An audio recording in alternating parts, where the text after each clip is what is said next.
Hi, this is Creative Code. இந்த வீடியோவில் nth last child selector பற்றி பார்க்கலாம். லாஸ்ட் வீடியோவில் nth சைல்ட் செலக்டர் பற்றி பார்த்துருந்தோம். nth சைல்டு செலக்டருக்கும் nth லாஸ்ட் சைல்டு செலக்டருக்கும் இருக்கிற டிஃப்ரென்ஸ் என்னென்னா கவுண்டிங் ஆர்டர் தான். nth சைல்டு செலக்டர் ஃபஸ்ட்லேருந்து கவுண்ட் பண்ணோம். nth லாஸ்ட் சைல்டு செலக்டர் பேக்லேருந்து கவுண்ட் பண்ணோம். இப்போ nth சைல்டு செலக்டர் 1 2 3 இப்படின்ட்டு ஃபஸ்ட்லேருந்து கவுண்ட் பண்ணோம். nth லாஸ்ட் சைல்டு செலக்டரான இந்த செலக்டர் என்ன பண்ணோன்னா பேக்லேருந்து கவுண்ட் பண்ணோம் 1 2 3 அந்த மாதிரி. ஸோ அதுதான் nth சைல்டு செலக்டருக்கும் nth லாஸ்ட் சைல்டு செலக்டருக்கும் இருக்கிற டிஃப்ரென்ஸ். அண்ட் இதுதான் nth லாஸ்ட் சைல்டு செலக்டரோட syntax.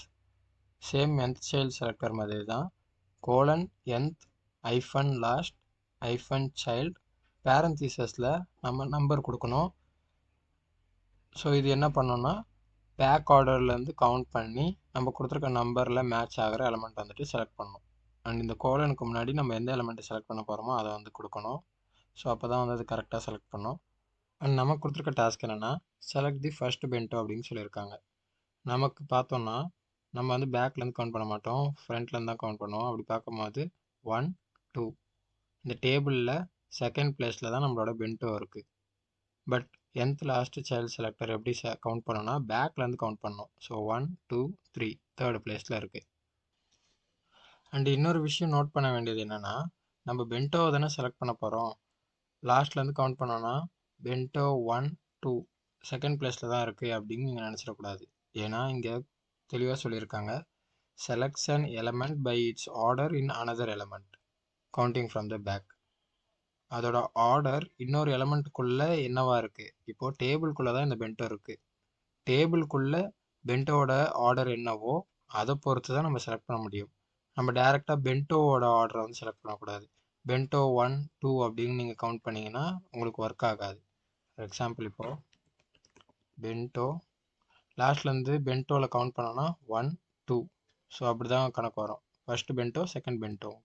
Bento colon nth last child 2ன்னு கொடுக்குறேன். இப்போ என்டர் கொடுக்குறேன். செலக்ட் ஆகலை. ஏன்னா இவங்க என்ன சொல்லியிருக்காங்க select an element by its order in another element. இன்னொரு எலமெண்ட்டில் அந்த எலமெண்ட்டோட ஆர்டர் எதுவோ அதை பொறுத்து தான் நம்மளால் செலக்ட் பண்ண முடியும். ஸோ அப்போது அப்படி பார்க்கும்போது டேபிள்குள்ளே பென்டோட ஆர்டர் என்னது 3 1 2 3. நம்ம செலக்ட் பண்ண வேண்டிய பென்டோ இன்னொரு எலமெண்ட்டுக்குள்ளே என்ன ஆர்டரில் இருக்கோ அதை நம்ம பார்த்து அந்த நம்பரை கொடுத்தா தான் நம்மளால் பர்ஃபெக்டாக செலக்ட் பண்ண முடியும். அப்படி பார்க்கும்போது இந்த டேபிள்குள்ளே நம்மளோட செலக்ட் பண்ண வேண்டிய பென்டோ லாஸ்ட்லேருந்து தேர்ட் பொசிஷனில் இருக்குது. ஸோ அப்போ 3 தான் வரும். நம்ம என்ன சொல்லியிருக்கோம் bento colon nth last child 3. nth last child 3யாக இருக்கிற பென்டோவெல்லாம் செலக்ட் பண்ண அப்படின்னு சொல்லியிருக்கோம். ஸோ இந்த டேபிள் மட்டும் இல்லாமல் இன்னும் 2-3 டேபிள்லேயும் இதே மாதிரி ஒரு பென்டோ லாஸ்ட்லேருந்து தேர்ட் பொசிஷனில் இருந்ததுன்னா அது எல்லாத்தையுமே இந்த செலக்டர் வந்துட்டு செலக்ட் பண்ணும் லாஸ்ட்டில் இருந்து தேர்ட் பொசிஷன். ஸோ இது வந்துட்டு நம்ம பென்டோ பேஸ் பண்ணி ரைட் பண்ணல. பென்டோ இருக்கக்கூடிய பேரண்ட் எலமெண்ட் பென்டோ வந்து டேபிளுங்கிற டிவ்வில் இருக்குது. அதை பொறுத்து தான் நம்ம பொசிஷனை வந்துட்டு கால்குலேட் பண்ணணும். பென்டோ வச்சே கால்குலேட் பண்ணால் நமக்கு ரிசல்ட் கரெக்டாக வராது.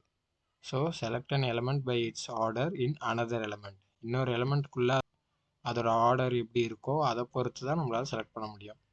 ஸோ இப்போ என்டர் கொடுக்குறேன். செலக்ட் ஆகிடுச்சு.